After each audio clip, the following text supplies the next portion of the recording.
Sanibonani, welcome back to enye video. Ngiyabonga kakhulu ukuthi ungene. Thank you very much.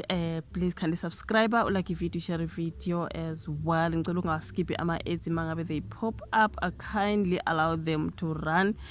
So guys, asikhulumele ngodaba luka JubeJube. Okay, sizophinde sikhulume ngoJubeJube ngoba wow. Kuthiwa uJubeJube was released on 5,000 rands bail. Usephume ngebail uJubeJube enkantolo, abantu bayazibuza ukuthi not enkantolo ejele, sorry, abantu bayazibuza ukuthi hawu uJubeJube usephume ngebail kanjani ngoba kuthiwe uzovela enkantolo yaseJimmiston ngolesithathu 17 which is tomorrow, unless ivideo wena usuyibuka vele already ngolesithathu, right, because ngiyenza kungolwesibili.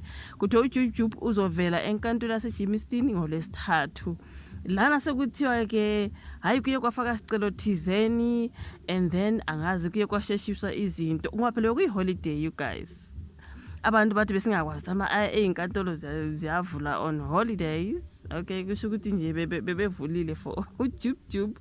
Mhlawumbe guys there are some changes bayasebenza ngama holidays, you know what I mean. Mbona phela wonke umuntu ethi how do the court work on holidays, because uJubeJube ushuthi urelease namhlanje kuyi-holiday nje ngolwesibili njengoba siku-16 June.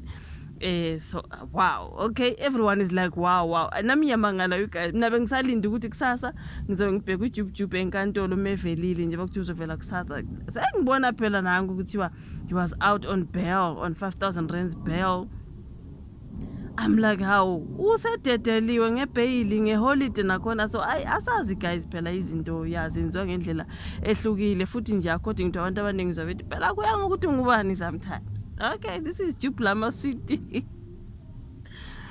Wena uphilile mawuboshiwe bazokuvalela uzukhala. Okay, laba uJubeJube mfethu, uJubeJube laba bafana nathi kuyayibona leyo nto. So kuthi udedele ngebail ka 5,000 rands umethuli ke wohlelo adume ngalo ke umulimo uJubeJube Marohanye.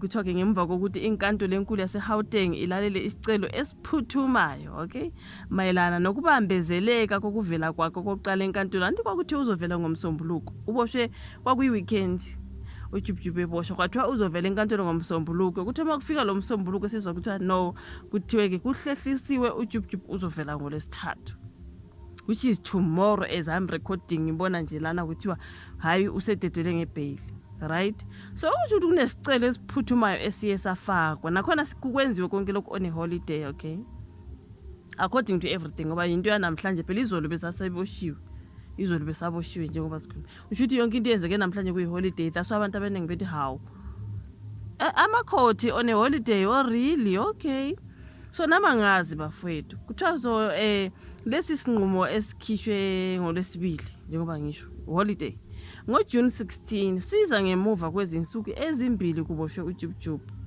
kulandela izinsolo ke zokuhilizisana phakathi komshayeli we-e-hailing nayo uJubeJube. Inkantolo enkulu iyalele ukuthi uMarohanye akhululwe ngebail yase ihlehlisela icala lake ngomsombuluko wamhla ka-22 June, right, 2026. Lapho kulindele ukuthi ke icala lake liqhubeke enkantolo yemanje yaseJimmiston njengoba ke uphenyo lusaqhubeka, alright. So i-National Prosecuting Authority NPA ithe icala lisenkantolo njengamanje ngelokukhomba ngento okukholakala ukuthi isibhamu. What about i-kidnapping ekhulunyiwe ne-defeating the ends of justice? Hayi angazi. So abashushisi bathi ngokuhamba kwesikhathi ngikhohle ukucima ama-notifications, ngiyaxolisa. Abashushisi bathi ngokuhamba kwesikhathi amaphoyisa asesha lapho ahlala khona uMarohanye nokuyilapho ashaqwe khona isibhamu esincane ngaphambi kokuba aboshwe. Isicelo lesi esiphuthumayo sifakwe ngemuva kokuthi kube nokukhathazeka mayelana ke nokubambezeleka kokuvela kwakhe enkantolo yemanje yaseJimmiston. Kushuthi bakhuluma ukubambezeleka lokhu kukhulunywa ngodaba lwangeMonday, ugcine engasavelanga ngeMonday. So yikho ukubambezeleka ke